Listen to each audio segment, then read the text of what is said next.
ලුණු කැඳ මුල්ලවයිකා ලුණු කැඳ අපි බෙදා ගන්නවා සහෝදරත්වයේ පිළිබිඹුවක් ලෙස. මේ වෙනකොට ශ්‍රී ලංකාවේ තරුණ උත්තමනය නිසා පීඩා විඳින බඩගින්නේ කුසගින්න අරගල සමග ඉන්න ජනතාව අපි ඒකාත්මික වෙනවා කියලා 2009 මුල්ලවයිකාල් ජනතාව මේ ලුණු කැඳ බොමින් ජීවිතේ පීඩාව හරහා ගමන් කිරීම ප්‍රතිරෝධය සහ ඔවුන්ගේ ජීවිතේ දරා ගැනීමේ ශෝකය සමග අපි ඒකාත්මික වෙමු. இன்று இலங்கை முழுவதும் இந்த பொருளாதார பிரச்சனையால் மக்கள் உணவுக்கு தள்ளாடும் இந்த நேரத்தில் இறுதிக்கட்ட போரின் போது அங்கிருந்த தமிழ் மக்களுக்கு முள்ளிவாய்க்கால் கஞ்சிதான் உயிர் காக்கும் பானமாக இருந்தது. இம்மக்கள் சில தாக்குதலுக்கும் குண்டு தாக்குதலுக்கும் நடுவில் சொல்லனா துயரத்தில் சிக்கொண்டு அலறுற்றார்கள்.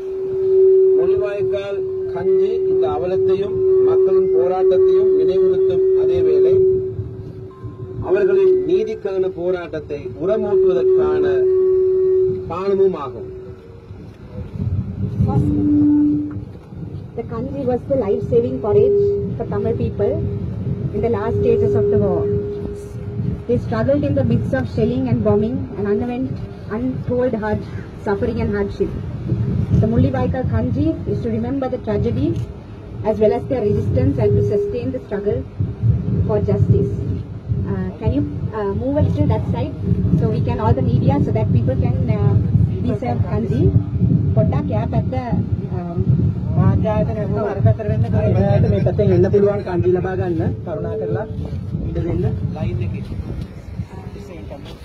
தயவு செய்து வரிசையாக நாங்கள் இந்த கஞ்சி பெற்றுக்கொள்வோம். මේ මොහොතේ அந்த நேரத்தில் மக்களுக்கு අපි ලුණු කැඳ ඒ කියන්නේ යුද්ධයේ මොහොතේ වුණ ආහාර උන්ට තිබුණේ උන්ට කන්න තිබුණේ ඒ සිහි කිරීමක් වශයෙන් අපි ලුණු කැඳ කෝප්පයක් පොල් කටුවකට දාලා අපි සංකේතමය ආකාරයෙන් අපි මේ වෙලාවේ ඔවුන් කොච්චර වේදනාවක් වින්දාද ඔවුන්ගේ කුසගින්න කොච්චර බරද ඔවුන් ඔබට අපිට දැනෙන්න පටන් අරන් තියෙනවා අපේ කුසගින්න සම්බන්ධව අපේ නිවසට අපේ කුස්සියට අපේ වේදනාව අපේ බඩගින්න දැනෙන්න පටන් අරන් තියෙනවා. නමුත් මීට අවුරුදු 30කට කලින් අවුරුදු 13කට කලින් 30 අවුරුදු යුද්ධයක් අස්සේ උතුරේ දකුණේ අපේ මිනිස්සුන්ට ඝාතනයට ලක් වෙච්ච මිනිස්සුන්ගේ පවුල් වලට ඔවුන් කෑවේ ඔවුන් බීවේ මේ ලුණු කැඳ මේකේ තියෙන්නේ බත් සහ ලුණු මිශ්‍ර වතුරක් එය පානය කිරීමෙන් අපි ඔවුන්ව සිහි කරනවා.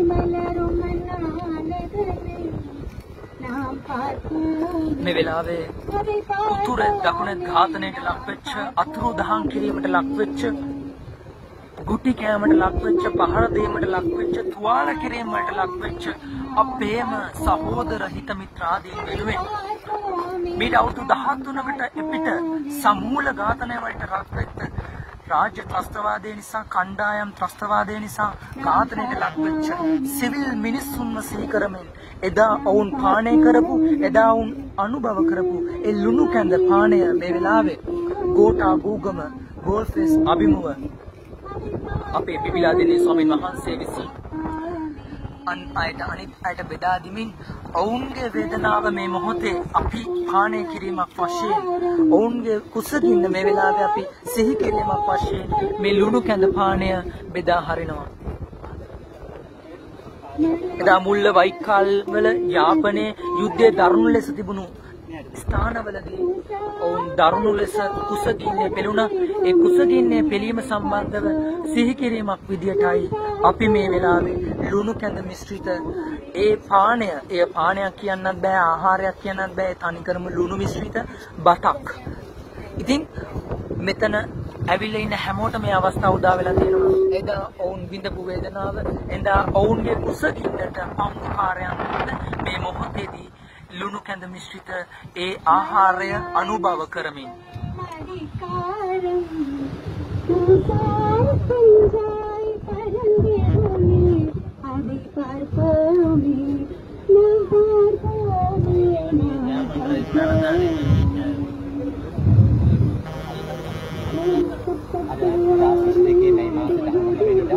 අපි අද මතක් කරන්නේ මේ අවුරුදු 13කට ඉස්සෙල්ලා සිදු වුණා වූ ඒ යුද්ධයේදී ඝාතනයට ලක්වෙච්ච සියලුම වින්දිත ජනතාව සහ බලෙන් අතුරුදහන් කරන ලැබූ ඒ ජනතාවට සාධාරණත්වයේ යුක්තිය ඉක්මවන පිණිස අද අපි මෙසේ එකතු වෙලා සිටිනවා. ඒ වගේම මේ මුල්‍ය වයිකාල් හැඳ අපි බෙදා ගන්නවා. එදා මේ දමිළ ජනතාව පීඩිත භාවයට මුහුණ දුන්නේ දරා ගැනීමකින් ප්‍රතිරෝධයක් ලෙස. ඒ නිසා මේ යුක්තිය පතා යන ගමනේදී සියලු පීඩිත ජන කොටස් මත රාජ්‍ය මර්ධනයේ උදාහරණ අද මේ මැයි 9 වෙනිදා උදාහරණ එකම රාජ්‍ය ත්‍රස්තවාදී මර්ධනය නතර වේවා කියන අදිෂ්ඨානයෙන් අද අපි මෙසේ ශ්‍රී ලංකා පුරවැසියන් විදිහට සිංහල දෙමළ මුස්ලිම් බර්ග සියලු ජන කොටස් විසින් අද අපි එකතු වෙලා ඒ ආකාරයෙන් මොකක්ද මෙතන සිදුවෙන්නේ කියන දේ දැන් මේ වෙලාවේ බොහෝ අය ඇවිල්ලා ප්‍රශ්න කරනවා අපෙන්. ඇත්තෙන්ම මෙතන අපි LTTE සිහි කිරීමක් නෙවෙයි කරන්නේ. අපි හමුදා ප්‍රජාව සිහි කිරීමක් නෙවෙයි කරන්නේ. අපි කරන්නේ සියලුම මනුෂ්‍ය වර්ගයා යුද්ධයක් නිසා ඝාතනයට ලක් වෙච්ච, යුද්ධයක් නිසා අතුරුදහන් කිරීම වලට ලක් වෙච්ච, යුද්ධයක් නිසා තුවාල වීම වලට ලක් වෙච්ච, පහර දීම වලට ලක් වෙච්ච සියලුම මිනිස්සුන්ව සිහි කිරීමක්.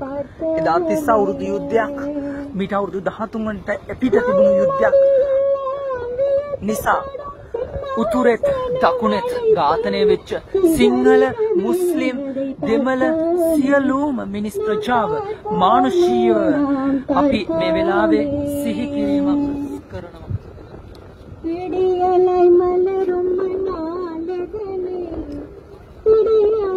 අදටත් උතුරෙත් දකුණෙත් යුද්ධය නිසා අතුරුදහන් වෙලා ඉන්න දරුවෝ නිසා දුක් විඳින අම්මලා අපිට මේ රටේ හැම මුල්ලකටම ගියාම දකින්න පුළුවන් වෙනවා මගේ මිත්‍රවරුනි. කවුරු හරි කිව්වොත් යුද්ධය නිසා මිය නොගියපු උතුරේ කවුරු හරි ඉන්නවනම් දකුණේ කවුරු හරි ඉන්නවනම් මට හොයලා දෙන්න නැහැ. යුද්ධය නිසා අපි හැමෝම පීඩාවටපත් වුණා.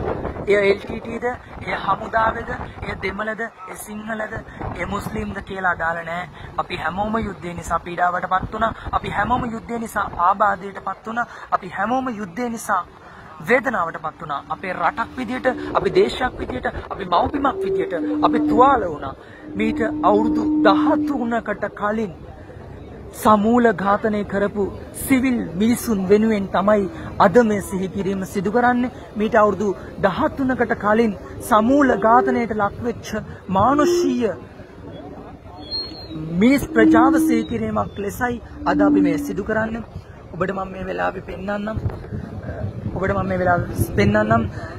අපි මේ වෙලාවේ හදිසියේ හදපු මේ ප්‍රතිමාවේ තිබෙන අත් කකුල් එදා පාස්කු ප්‍රහාරය වෙනුවෙන් අපි හදපු ප්‍රතිමාවේ පිළිරුවේ කොටස් ඔවුන් 9 වෙනිදා ඇවිල්ලා රාජ්‍ය ත්‍රස්තවාදයේ විසින් මේ භූමිය විනාශ කරද්දී, ගෝල්ෆේස් අරගල භූමිය විනාශ කරද්දී විනාශ වුණු ඒ පිළිරුවේ කොටස් අරන් අපි මේ වෙලාවේ ඒ සිහි කිරීම සියලුම ශ්‍රී ලාංකික ඝාතනයට ලක් වෙච්ච සියලුම මිනිස්සු සිහි කිරීමක් විදියටයි අපි මේ ආකාරයෙන් මේ ඇඹුවේ. මම ඔබට පෙන්නන්නම් එදා පාස්කු ප්‍රහාරය සිහිවීම පිණිස මේ භූමිය හදපු, මේ භූමියේ ස්ථානගත කරපු මේ ප්‍රතිමාව, මේ ස්තූපය, මේ ස්ටැචු එක, මේ පිළිමය ඔවුන් රාජ්‍ය ත්‍රස්තවාදයේ විසින් එදා 9 වෙනිදා මේ භූමියේ මේ ආකාරයෙන් විනාශ කරා, මේ ආකාරයෙන් සුන්බුන් කරා. ඒ සුන්බුන්ම අද අපි සිහි කිරීමක් ලෙස අද මීට අවුරුදු 13කට කලින් තිබුණු දරුණු ත්‍රස්තවාදය, රාජ්‍ය ත්‍රස්තවාදය, කණ්ඩායම් ත්‍රස්තවාදයට විරුද්ධව අද අපි එම පිළිරුවේ කොටස්ම අද ඔවුන්ව සිහි කිරීමක් ලෙස අපි යොදාගෙන තිබෙනවා. මම ඔබට පෙන්වන්නම් තවත් ඒ ආකාරයෙන්ම වූ පිළිරුවක්, තවත් එම ආකාරයේ ඒ ත්‍රස්තවාදයේ, රාජ්‍ය ත්‍රස්තවාදයේ සම්බන්ධව කලාකාමී, රසකාමී අපේ තරුණ ප්‍රජාව විසින් නිර්මාණය කරපු මේ ස්ථානය, මෙය තියෙන්නේ බාටයකට පෑගෙන කඳුළු ගෑස් බෝම්බයක්. බාටෙන් අපි මේ කියන ගෙවි ගියපු බාටයකින් අපි ඔබට කියන්න උත්සාහ කරන්නේ අපි සිවිල් පිරවැසියන් අපේ සමාජයේ අපි ඔබ මේක බලන් ඉන්න ඔබ මම ගෙවි ගියපු බාට දෙකක් රාජ්‍ය ත්‍රස්තවාදයේ විසින් එල්ල කරන ලද කඳුළු ගෑස් බෝම්බයක් පාගන් ඉන්න ආකාරයයි. එයයි බලය, එයයි නිර්මාණශීලීත්වය. ඔවුන් අවිය, ඔවුන් තුවක්කුව, ඔවුන් කඳුළු ගෑස් අතර ගද්දී අපේ තරුණ ප්‍රජාව, අපේ කලාකාමී, රසකාමී, අපේ ඉදිරි පරම්පරාව, ඉදිරිගාමී පරපුර නිර්මාණශීලීව අපේ රාජ්‍ය ත්‍රස්තවාදයට විරුද්ධව හඬක් වෙනවා. මේ රාජ්‍ය ත්‍රස්තවාදයේ සියලු ඝාතනය කිරීම, සියලු අතුරුදහන් කිරීම වලට විරුද්ධව ඔවුන් කලාකාමීව, රසකාමීව ඔවුන්ගේ විරුද්ධත්වය ප්‍රකාශ කරනවා. ඒ විරුද්ධත්වය ප්‍රකාශ කිරීමේ තිබෙනා වූ බරපතලමකම තමයි ඒ නිසාම ඔවුන්ට ඒ විරුද්ධත්වය දැඩි ලෙස දැනෙන්න අරගෙන තියෙනවා. ඒ නිසාම ඔවුන් මේ විරුද්ධත්වයට විරුද්ධව පාරට බහැලා දැඩි ලෙස ඔවුන්ව වාරණය කිරීමට, අරගලයන් සියල්ල තියාරු කිරීමට බොහෝ අවස්ථාවන් වල ඔවුන් උත්සාහ ගනිමින් සිටිනවා.